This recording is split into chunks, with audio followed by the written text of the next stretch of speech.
Dawn of the Tree People.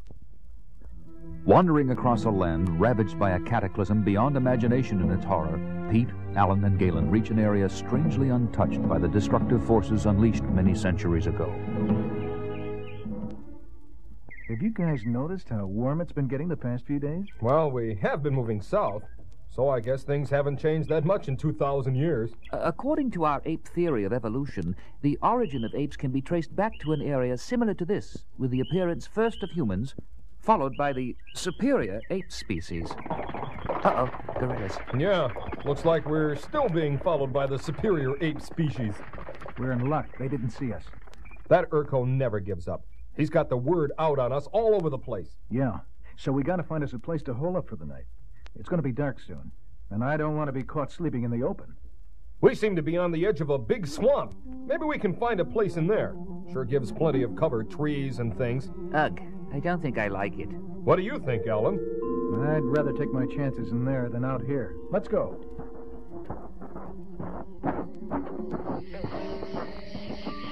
Making their way carefully through underbrush and mud, the three friends suddenly come to a small clearing. Look over there on the other side. The ground looks a little higher and drier, and plenty of trees. It's only about 50 yards across. Let's go. I still don't like it. Suddenly, a few yards from their objective... Hey, Pete, I'm stuck. No, don't come any closer. Quicksand. Give me your hand. Quick! Bracing himself to pull his companion free, Pete's feet suddenly sink, and he too is caught in the treacherous terrain. Galen, don't try to reach us. Go around us and get to that dry land. But I can't just leave you here. Don't argue, just listen. When you get there, break off one of those tree branches and slide it out to us. Maybe that way you can pull us out of this mess. It's our only chance. Right. Okay, I'm on my way. He made it. Good work, Galen. Now slide it out here. Hurry, we're sinking fast. Too short. I can't reach it. Neither can I. Alan, it looks like we've had it. Oh, Lord. What a way to go. Sinking deeper and deeper, they had almost disappeared beneath the surface, when suddenly, as they were lapsing into unconsciousness, they felt strong hands grasp them and pull them out to solid ground and safety.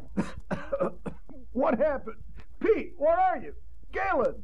Easy now. Rest easy. Your friends are all right. Oh, my head. Who are you? I am Magnum, leader of the Tree People.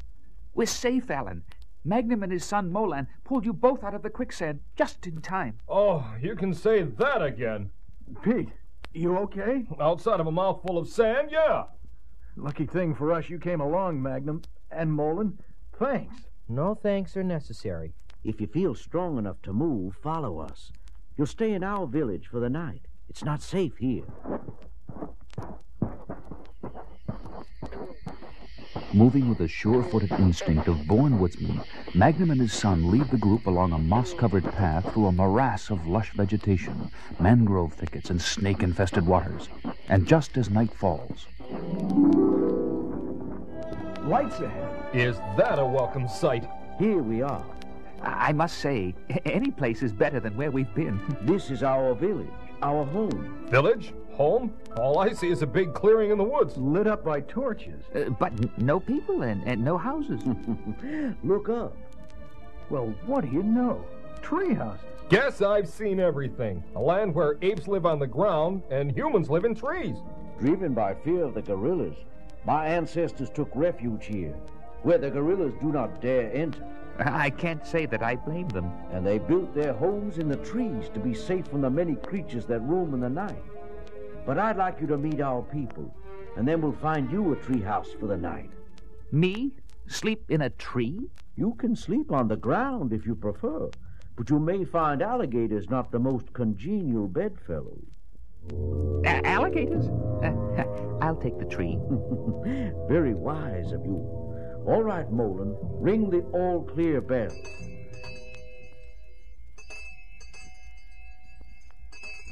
As though by magic, the village comes alive with people descending from their houses by ladder. Suddenly, a beautiful young girl emerges from the rest and runs toward them. Molan, I was worried about you. What happened? We got a message from our guards that some humans had entered our territory and were walking straight toward the quicksand. We had to move fast to save them. This is I'm Pete Burt, and this is Alan Verdon. Hi. And this is... An ape! Don't be afraid. Galen is a friend. Oh, how I look to the day when ape and human can meet each other as friends and equals, instead of recoiling in fear and distrust. Oh, I'm sorry, Galen. It's just that we've heard so many terrible stories about the apes. And all of them are true. What is he doing here? What kind of humans would have an ape as a friend? Bronto, these are our guests. How do you know they're not agents of the gorillas sent here to spy on us? Here we go again. If you and your people weren't so isolated, you would have known that Pete Galen and I are #1 on General Urko's enemy list. And his gorillas have been chasing us from one corner of the country to the other. Enough! Molan, see that our guests are made comfortable for the night in the empty lodge next to ours. In the morning we shall settle this matter once and for all. What does that mean? You got me. We'll just have to wait and see. Climbing the ladder to the empty guest house, the three friends settle down for a much-needed night's sleep. Awakening at daybreak, they find the house well stocked with food. Not bad. Not bad at all. Very good, if you ask me. Good food, porch with a view, best hotel I've checked into in a long time. Hotel? What's that? Well, it's a... Listen, sounds like the old school bell. Council meeting! Council meeting! All must attend! Council meeting! I guess all includes us. Yeah, I got a feeling it especially includes us. Let's go down, see what's up. This meeting has been called to settle a matter of grave importance. As you know, 3 strangers are here, fugitives from the apes. And I say they're spies for the apes. You will have your turn to speak, Bronto, before the council makes its decision. No council decisions, no wasting of time. I demand trial by the king. Oh, no. Quiet, quiet. It is the right of any citizen in a case involving village security to demand trial by the king instead of trial by council. Trial? What's all this about trial? I think we're going to find out right now. Pete Burke, Alan Verdon, and Galen, in accordance with the custom of our people, one of you must accept the challenge of Bronto. Challenge to do what? One of you must fight Bronto. He's big, but looks muscle-bound. I think I can take him. Armed only with short clubs, you will meet in the waters of King's Lagoon, and the king will decide who's the winner. Surely there must be some other way. Silence! You know the law. Who is this king? Look over there, the small pool. That is King's Lagoon. Yeah, but I don't see anybody. Watch on the other side when I throw this stone. An alligator. Look at the size of him. That is the king. And he's the third man in the ring? Some referee. Pete, I'm taking this one. I did some alligator wrestling in the old days in Florida, if you remember. And I think I can handle our muscle-bound friend. Okay, I'm your man, Bronto. Let's go down and get this over with. Ready? Ready. Ready. Begin. As the two men fight savagely at the water's edge, a pair of beady eyes just above the surface of the lagoon can be seen approaching from the other side, gliding silently toward them. The king! The king is coming! Distracted by the shouts of the crowd, Alan turns his eyes away from his opponent for a quick glance at the approaching danger. But in that brief moment, Bronto strikes home with a vicious blow. And Alan falls, momentarily stunned. Alan! Alan! I'm not going to stand here and let that alligator... You will stay where you are. Guards, don't let him near the water. Look, Pete, he's up. He's all right, fighting back. Oh, now Bronto's down. The king! He's heading straight for Bronto. He has made his decision. But as the alligator moves in for the kill, Alan leaps on his back, wrestles him over, and with one hand free, he jams his club upright between the monster's jaws, to the complete amazement of the whole village. With the creature thrashing about in impotent fury, his great jaws locked open, Alan pulls the unconscious Bronto out to safety. Good going, Alan. You okay? Yeah, I'm okay. Verdon, you had no right to interfere with the king's decision. According to the law of our people... You call that law? That throwback to the mentality of the dinosaurs?